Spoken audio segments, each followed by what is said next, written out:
একটা মজার জিনিস দেখেন। দেখেন আমার এখানে রাত বাজতেছে হচ্ছে প্রায় 3:39। সো আমার নেটের স্পিডটা আপনাদেরকে যদি একটু দেখাই, এই স্ক্রিনে দেখেন এটা কিন্তু বাড়তেছে যে নেটের স্পিডটা কত দেখাইতেছে। দেন আমি যদি আরেকটা ওয়েবসাইটের মাধ্যমে যদি আমার নেটের স্পিডটা দেখাই, দেখেন এইটাতে কত দেখায়।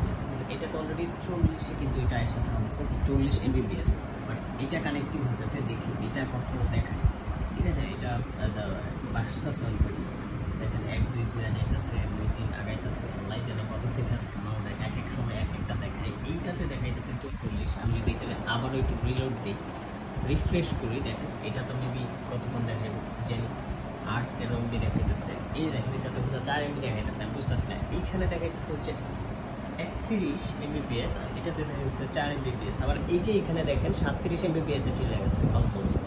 সো এখানে আবার 48, ওরে বাবা 51, 52, 53, ওরে আল্লাহ।